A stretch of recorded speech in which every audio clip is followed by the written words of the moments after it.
Pero maalam din ako manggising. Baka bumaligtad ho kayong bigla. So, ang sabi, buong puso, yung buong lakas mo, buong pag-iisip mo, nakadedicate yan sa Lord. Tama? Amen. Tama. Sabi mo sa kaloob-looban mo, matino ka. Maming ka. Yan. Tinatanggap natin, ibig sabihin. Kung may naglalaban doon, mabuti at masama. Amen. Kung merong kukontra doon sa salita, masama yun. Kaya, laban ang laman sa sinasabi ng Espiritu, ang sinasabi ng Espiritu ay laban sa laman. Magkalaban doon dalawang to. Kaya kung saan ka nakakonek ka sa salita ng Diyos, yung pagtatalaga, lalaliman mo pa. Kasi nire-reserve ka ng Lord sa matinding labanan.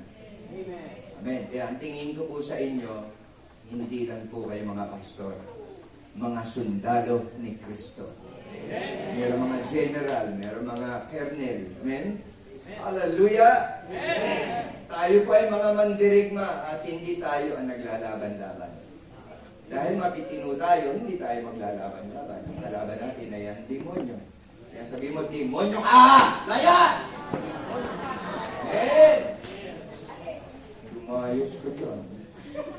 Pag hindi ka lumayos, akong lalayas. Hello? Yung iba, takot sigawan ng demonyo. Alam nyo, nung reglokin ni Jesus Christ, si Peter, sa kalalagayang Satanas. Diba?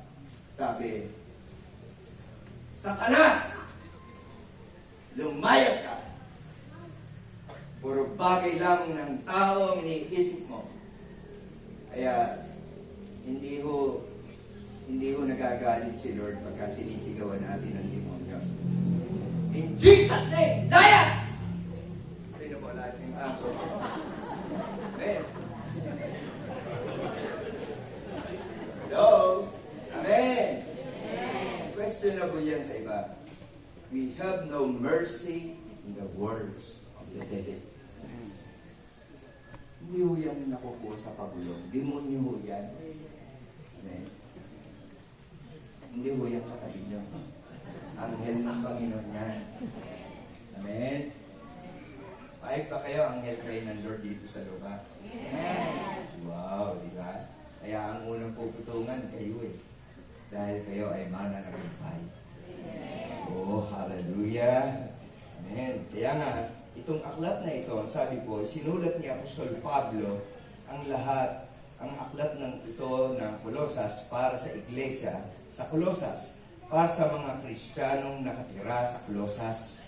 Malamang na isinulat niya bago siya mapalaya sa unang pagkakabilanggo niya sa Roma noong mga 60-61 CE. May mga payo si Apostol Pablo sa mga Kristiyano sa Colosas. Tulungang maging maalab o maapoy sa paglilingkod ang mga Kristiyano. Amen. Ang una, ang mga Kristiyano ay magsasama-samang sambahin ang Diyos anuman ang kanilang pinagmulan o kalalagayan sa buhay. Colosas 3:11. Ano po ang sabi ng Colosas 3:11?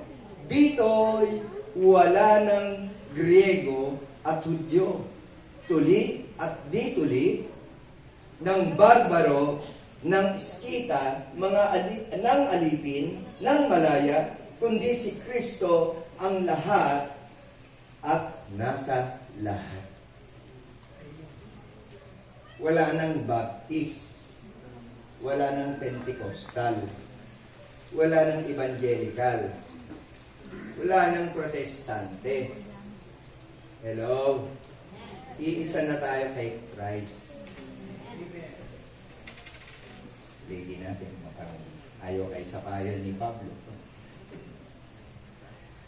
Sa church po ng Baptist, nasabi ko po, si Christ ang tinataas.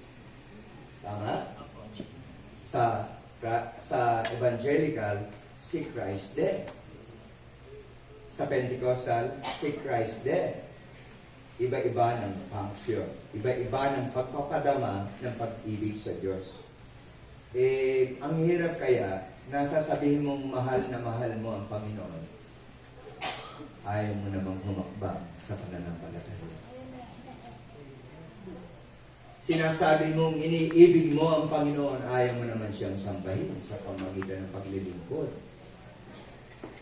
Ginagalang ako ng kanilang labi, subalit malayo ang kanilang mga sinasabi sa kanilang mga ginagawa.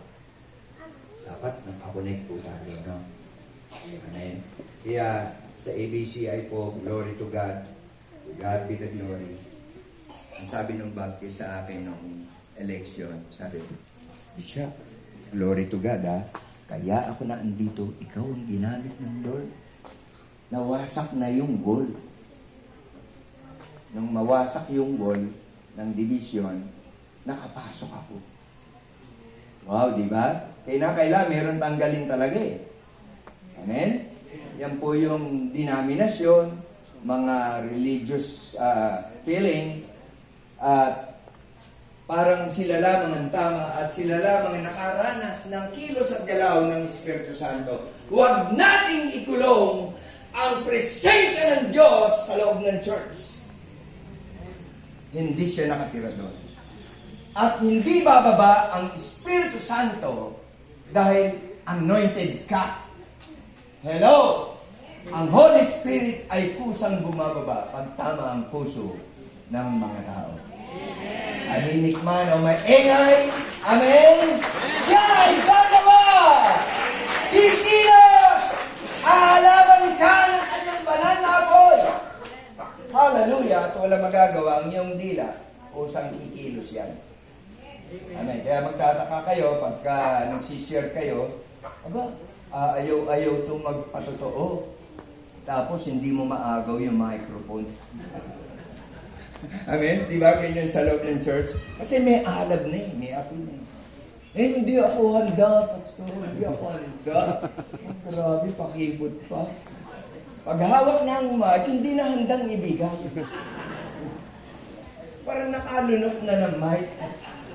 So, ayusin natin, di ba? Sa loob ng church, dapat isang ating pagsamba. Papuri para sa Diyos. Pasasalamat para sa Diyos. Pagbibigay para sa Diyos. Kanino nakakredit ang lahat? Di sa Lord. Pag sentro ang Panginoon, grabe. Kahit hindi mo siya angyayahan, kusang dumarating. Amen? May makikita ho ba kayong inanyayahan ng unang iglesia ang presensya ng Diyos doon sa kanilang mga tahanan? Araw-araw po yun. Kaya nung nagkakatipon na sila, kusang bumaba ang Holy Spirit. Yung ayaw ng kapuspusan, nanonood lang sila. Ano to? Mga baliw to? Mga lasing lang yan. Ano? Mga wika natin ay pinagsasabi nila. Alay, ano ang nangyayari dito? Di ba, mga observer?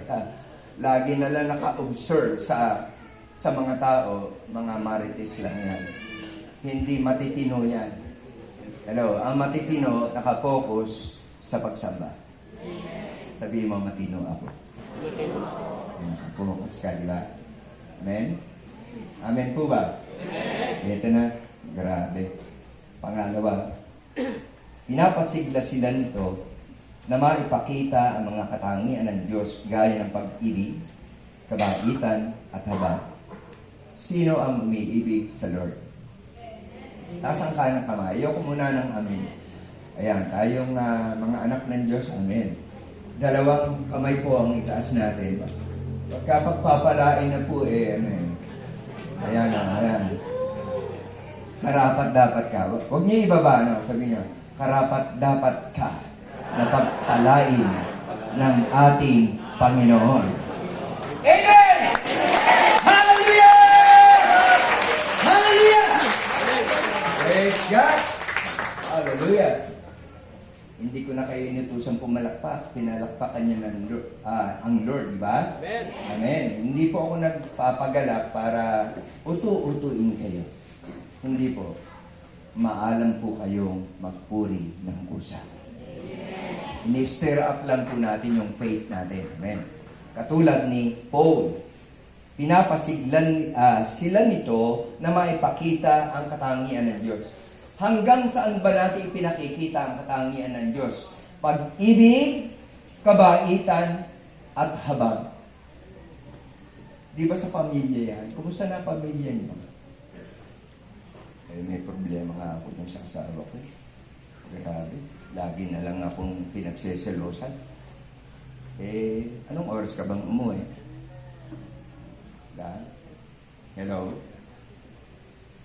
Sasabihin mo, sabihin na asawa mo, oh, ba't ngayon ka lang umuwi? Nag-visitation ako. Sino binisita mo? Si sister. Dapat isama niya naman ang si sister. Hindi na nga siya pastore, eh, iniiwan niyo pa. Oh, bato-bato sa langit, tamaan, huwag magagalit, para hindi siya nagsiselos. Diyos, agabalo yan. Lagi na lang akong sinasaway niyan. Eh, sino pa ba ang makakakita ng mali ninyo? Kundi ang asawa niyo, gusto niyo Holy Spirit. Mahiya kayo sa balat niyo. Amen. Hello? Andyan po ba kayo?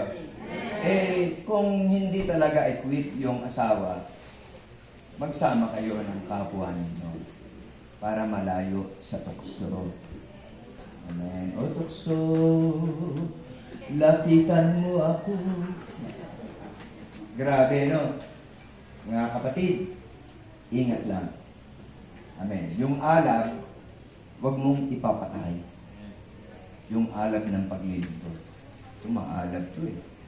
Dilaw pa lang. Grabe na, panalo na. Amen.